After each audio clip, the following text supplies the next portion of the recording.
Hello guys, welcome back to the next tutorial. In this one we're gonna take a more look. Actually, we're gonna dig more into slicing of string and a little bit more on indexing. It's gonna be a quick one. So let's get started. I'm just gonna use this Python console just quickly. I'm just using it interchangeably so you guys are well aware of this as well. Usually when we write big programs we don't need this because we're gonna create files and all that, but if you wanna do a quick thing you can just quickly check it in IPython and Python console. So let's do something. So let's define a string, maybe a, and just give it a string. So this is a string, something like that. And if I do a, it's gonna give me this is a string, right?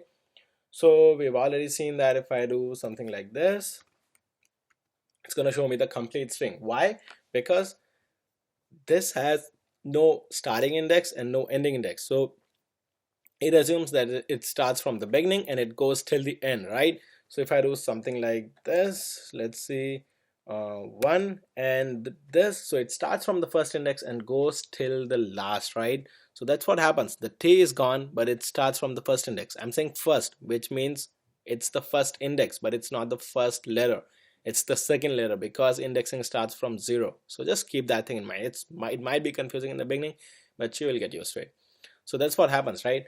So this is why, if let's say if I do something like this that starts from beginning, and then if I do something like this, maybe 6, then it's gonna do starting from the beginning, this is, and it's gonna go to index 5, not the 6 is not included, right? So similar way, if I do this, everything is included. This is a string, complete thing is shown, right? There's one more thing that we can do in strings is, so similarly the way we know that index starts from 0, so assume that it's kind of a circle sort of thing, right? So 0 is t. If I go to -1, where am I gonna go? If I do -1, I'm gonna go back to the string up here. So if I do a and I want to access the index -1, I'm gonna get g. So that's what happens. So it starts from there. I can do things like that, or I can do -2 and I'm gonna get n. So indexing, the way it starts from 0 from here, THIS, it starts from -1 from here. So -1 is this, G, -2 is N, -3, -4, and similarly like here. So we can access indexes in the string in either the positive and the negative. So this is the main reason I'm doing this lecture, because that I wanted to show you the minus indexing as well. And this is pretty cool, right? So if I want to do minus indexing, let's assume something like that I want everything but I don't want the last one. So what I can do is I can start from the beginning and I can just put colon, and I don't know how long the string is, right? So I can just do -1 because I know -1 is the index of the last character. So if I do this, I'm gonna get this is a string, but it doesn't get G, right?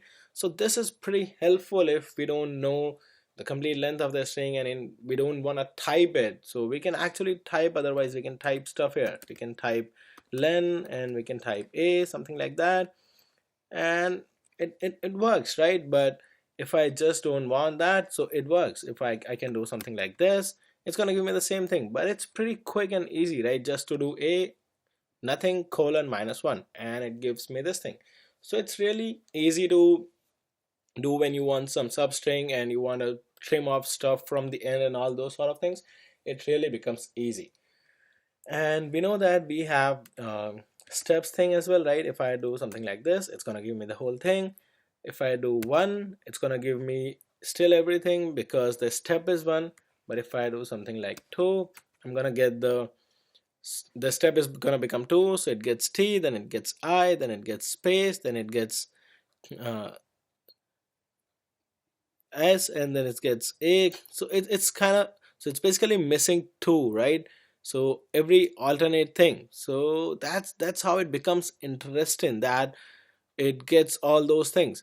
So this is why this is like a lot of things we can do in Python. So here you can see like it's doing s and a. So a lot of things. So like it's getting r n, and then it's getting r, and then it's getting s, and then it's getting a, and then it's getting again s, and then it's missing I.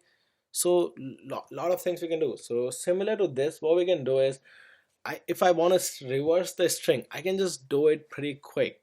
So what I can do is, I want everything from the beginning and everything till the end, but I can just do a step -1.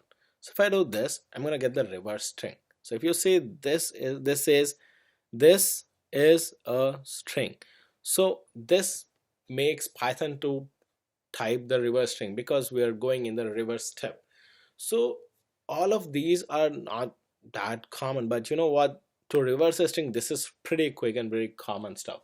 So you guys can do all those sort of things using the steps, using the slicing.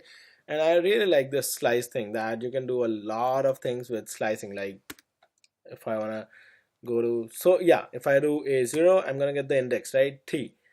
And notice one thing, guys, one thing is very important. I did this, right, and it showed me the reverse string, but still when I do A and access the 0 index, it shows me T, right? So what happens is, it just does all the things on the runtime. It doesn't change the variable thing. If I do A here again, I'm gonna get the same string. So none of the operation is changing my original string. Strings are immutable, right? It just does everything on the string. It calculates thing, it shows you, but nothing is changing in the original string. It stays like that.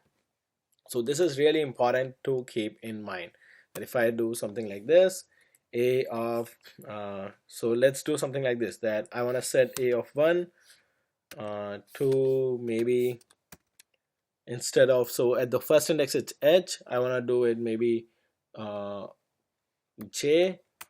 I'm gonna get the error. It says string object does not support item assignment, because we cannot change the existing item inside the string. We can add stuff, we can do all sort of things. We have already seen concatenation and all those things, but we cannot change any particular index. Whatever we are doing here is just printing it for us, right? But it's not changing the original string. So that's really important to keep in mind. So if I just do A1, it's gonna still show H, and A0, it's still gonna show T, right? So that's pretty much it, guys. I would just say practice slicing. Slicing is sometimes really quick, and it's used a lot in programming. So practice it and let me know if you have any questions. So stay tuned for the next class, guys. Thanks for ending this one.